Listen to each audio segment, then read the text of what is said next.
عطا کر میرے رب وہ منظر مجھے۔ اللہ تبارک و تعالیٰ قرآن مجید کے اندر ارشاد فرماتا ہے قل هل يستوي الذين يعلمون والذين لا يعلمون، کہ اے میرے محبوب آپ کہہ دیجئے کہ جو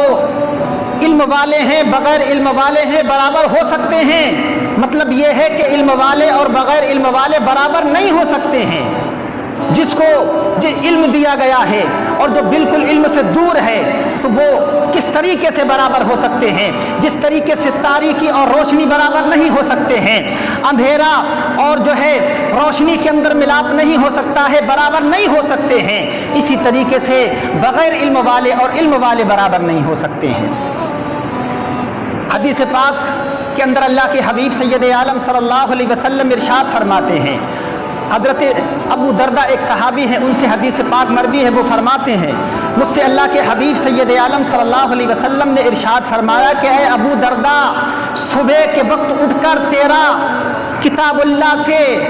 علم کا ایک باب حاصل کر لینا 100 رکعت نماز پڑھنے سے بہتر ہے۔ میں 5 وقتہ نمازیوں سے جو ہے کہنا چاہتا ہوں کہ آپ اچھی بات ہے، 5 وقتہ نماز تو فرض ہے، یہ تو ہمیشہ پڑھی جاتی ہے اور پڑھی جائے گی۔ اس کے علاوہ ان میں سے بہت سارے ایسے لوگ ہوں گے جو تہجد بھی پڑھتے ہوں گے، اشراق بھی پڑھتے ہوں گے، صلاۃ التسبیح پڑھتے ہوں گے، اوابین بھی پڑھتے ہوں گے اور چاشت بھی پڑھتے ہوں گے، نہ جانے کیسے کیسے نوافل پڑھتے ہوں گے۔ میں ان سے یہ کہنا چاہتا ہوں کہ تم ان تمام نوافلوں کو چھوڑ دو، اپنے آپ کو جو ہے علم والا بنا لو اور اپنے بچوں کو علم والا بنا دو، یہ تمہارے لیے بہتر ہو جائے گا اور تم اللہ کے نزدیک پسندیدہ ہو جاؤ گے۔ چونکہ اللہ کے حبیب سید عالم صلی اللہ علیہ وسلم ارشاد فرما رہے ہیں کہ قرآن مجید کا ایک باب حاصل کر لینا اے ابو دردہ تیرے لیے 100 رکعت نماز نفل پڑھنے سے بہتر ہے۔ کون ایسا ہوگا جو ایک دن کے اندر نماز نفل جو ہے 100 رکعت پڑھتا ہوگا؟ کوئی بھی نہیں شاید کہ پڑھتا ہوگا، لیکن 100 رکعت نماز نفل پڑھنے سے بہتر کیا ہے؟ قرآن میں سے کچھ نہ کچھ سیکھ لینا، ایک سبق ایک لیسن حاصل کر لینا، یہ جو ہے 100 رکعت نماز پڑھنے سے بہتر ہے۔ آج کل کتنے ایسے لوگ ہیں، کیسی گمراہی کا دور ہے کہ علم والوں کا کوئی مقام نہیں، کوئی ان کے نزدیک اہمیت نہیں، اور کچھ تو اتنے گمراہی کے دہانے پر جا چکے ہیں، کھڑے ہوئے ہیں۔ مطلب اس سے کوئی یہ مت لے کہ میں اپنے لیے کہہ رہا ہوں، عالم یہ ہو گیا، میں تو سب میں گھومتا ہوں، مسلمانوں کا عالم یہ ہو گیا ہے کہ جس امام کے پیچھے جس عالم کے پیچھے نماز پڑھتے ہیں وہی اس کی برائی کرتے ہیں۔ خدا کی قسم دنیا کے اندر کوئی بھی ایسی قوم نہیں ہے، کوئی بھی ایسا مذہب نہیں ہے جس مذہب کے، یعنی صحیح مذہب کی بات کر رہا ہوں، جس مذہب کے لوگ اپنے ہی جو ہے بزرگوں کی اور اپنے ہی پیشواؤں کی جو ہے وہ برائی کرتے ہوں۔ یہی مسلمان ایک ایسی قوم ہے جس کے پیچھے نماز پڑھتی ہے اسی کے پیچھے برائی کرتی ہے۔ اب میں اب اس کی بات آ جاؤں کہ جو لوگ برائی کرتے ہیں، پہلے اچھا ایک حدیث اور سنا دیں آپ کو، ایک حدیث جس کے اندر بہت زیادہ علم والوں کی، ابھی وہ مکمل عالم نہیں ہوا ہے، ابھی صرف اسٹوڈنٹ ہے، تعلیم حاصل کرنے کے لیے کسی مدرسے کے اندر گیا ہوا ہے، اس کے تعلق سے اللہ کے حبیب سید عالم صلی اللہ علیہ وسلم نے ارشاد فرمایا کہ جو شخص جو ہے علم حاصل کرنے کے لیے کسی راستے پر نکل پڑتا ہے، یعنی کسی راستے پر کا مطلب یہ ہے کہ ہمیں فلاں جگہ علم حاصل کرنے کے لیے جانا ہے، فلاں شہر کے اندر کسی مدرسے کے اندر علم حاصل کرنا ہے، تو کسی راستے کو جب چنتا ہے، نکل جاتا ہے، تو اللہ تبارک بتعالیٰ چونکہ جنت کا راستہ بہت سخت ہے تو اللہ تبارک بتعالیٰ اس شخص کے لیے جو علم دین حاصل کرنے کے لیے کسی راستے پر نکل پڑتا ہے تو اللہ تبارک بتعالیٰ اس کے لیے جنت کا راستہ آسان فرما دیتا ہے، جنت کا راستہ آسان فرما دیتا ہے، جو بڑا سخت ہے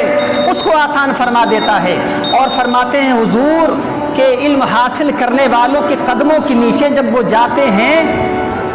یہ مسلم شریف وغیرہ کی اور مشکات شریف وغیرہ کی حدیث ہے کہ جو طالب علم مطلب جو دینی تعلیم حاصل کرنے والے ہیں ان کے تعلق سے عرض کر رہا ہوں، تو جو نکلتے ہیں کسی راستے پر نکل پڑتے ہیں علم دین حاصل کرنے کے لیے، تو فرشتے اس کے پیروں کے نیچے اپنے قدم پر بچھا دیا کرا کرتے ہیں۔ اسٹوڈنٹ کے قدموں کے نیچے طالب علم کے جو دینی تعلیم حاصل کرنے کے لیے چلتا ہے، کسی راستے سے گزرتا ہے، مدارس کی طرف جاتا ہے، تو اللہ کے فرشتے اس کے قدموں کے نیچے اپنے پروں کو بچھا دیتے ہیں۔ 2 منٹ لیں گے، بہت عمدہ 2 حدیثیں ہیں۔ ایک حدیث میں اللہ کے حبیب سید عالم صلی اللہ علیہ وسلم ارشاد فرماتے ہیں کہ جو علم حاصل اس لیے کر رہا تھا کہ ہم دین کو زندہ کریں گے، دین کا زندہ کا مطلب یہ نہیں کہ دین مر گیا معاذ اللہ، دین زندہ کرنے کا مطلب یہ ہے کہ دین کے جو اصول و قوانین ہیں ان کو ہم پھیلائیں گے، نافذ کریں گے، جو بدعات پیدا ہو گئی ہیں ان کو نکالیں گے، برائیوں کا خاتمہ کریں گے، دینی جو تعلیمات ہیں ان کا ہم جو ہے اس کو نکال کر اوپر لائیں گے۔ تو اس لیے اگر کسی نے علم حاصل کیا کہ ہم دین کو زندہ کریں گے اور اسی حالت میں اس کی موت آ جائے، توجہ کے ساتھ میں سننا، تو اللہ کے حبیب سید عالم صلی اللہ علیہ وسلم ارشاد فرماتے ہیں کہ جنت کے اندر اس کے اور انبیاء کے درمیان صرف 1 درجے کا فاصلہ ہوگا۔ آپ اندازہ لگائیے، یعنی جہاں رکھا جائے گا انبیاء کرام کو، نبیوں کو، رسولوں کو، اسی کے قریب میں صرف 1 درجے کا فاصلہ ہوگا۔ اس کے درمیان جو علم دین اس لیے سیکھنے کے لیے نکلا کہ ہم دین کو زندہ کریں گے، صرف 1 درجے کا فاصلہ ہوگا۔ اب میں اس کی طرف آ رہا ہوں، بس ایک حدیث جو میں نے کہا تھا، 2 حدیثیں، کہ جو لوگ برائی کرتے ہیں، لوگ اس کو بہت معمولی سمجھتے ہیں کہ کسی عالم کو جب چاہا گالی دینے لگے، اس کی توہین کرنے لگے، اس کے خلاف بکواس کرنے لگے، لوگ سمجھتے ہیں یہ تو معمولی سی بات ہے۔ اور کچھ لوگوں نے تو کہا یہ تو سب چلتا ہے، جب چاہتے ہیں نماز پڑھنے کے لیے پیچھے کھڑے ہو جاتے ہیں، جب چاہتے ہیں گالی دینے لگتے ہیں۔ تو ایسے لوگوں کے لیے آیا ہے، روایت ہے کہ جو شخص اگر کسی عالم کو گالی دیتا ہے، اس کے خلاف نازیبا زبان استعمال کرتا ہے، تو وہ دائرہ ایمان سے خارج ہو جاتا ہے۔ کیوں؟ آپ کہیں گے ایسا کیوں، اتنا بڑا مرتبہ کیوں؟ چونکہ عالم جو ہیں وہ انبیاء کے علم کے وارث ہیں۔ انبیاء کرام اپنا کوئی ورثہ نہیں چھوڑتے ہیں، کوئی بھی جاتا ہے، آپ دولت چھوڑ کر جاتے ہیں، مکان دکان چھوڑ کر جاتے ہیں، لیکن کوئی نبی رسول جو ہے وہ اپنا ورثہ جو ہے وہ کسی دولت کو نہیں چھوڑتا ہے، بلکہ علم کو چھوڑ کر جاتا ہے۔ تو چونکہ عالم جو ہے اس علم کو حاصل کر لیتا ہے، اسی لیے اس کو نائب رسول کہا جاتا ہے۔ تو وہ انبیاء کے علم کے وارث ہوتے ہیں، نائب رسول ہوتے ہیں۔ تو ظاہر بات ہے نبی کی جب توہین کفر ہوگی تو کیا ایک عالم کی توہین یا عالم کو گالی دینے والا اسلام کے دائرے سے خارج نہیں ہوگا؟ بالکل خارج ہو جائے گا۔ اور امام محمد جو ہیں، جو امام اعظم کے جو بڑے شاگرد ہیں، وہ فرماتے ہیں کہ ایسے انسان کی جو عالم کو گالی دیتا ہے، اس کے خلاف بکواس کرتا ہے، ایسے شخص کی جو ہے اگر اس کی شادی ہو گئی، اس کی بیوی ہے، تو اس کی بیوی کو طلاق جو ہے بائنہ پڑ جائے گی۔ مطلب طلاق کی 3 قسمیں ہوتی ہیں، ایک رجی ہوتی ہے، ایک بائن ہوتی ہے، ایک مغلظہ ہوتی ہے۔ تو طلاق بائن اس کی بیوی کو پڑ جائے گی۔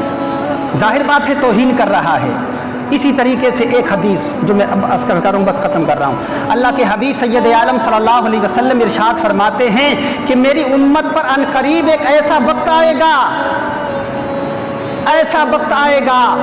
کہ اس وقت کے لوگ جو ہیں وہ علماء اور فقہاء کی توہین کریں گے، ان کے خلاف بکواس کریں گے، تو رب تبارک و تعالیٰ ان کو 3 آزمائشوں کے اندر مبتلا کر دے گا۔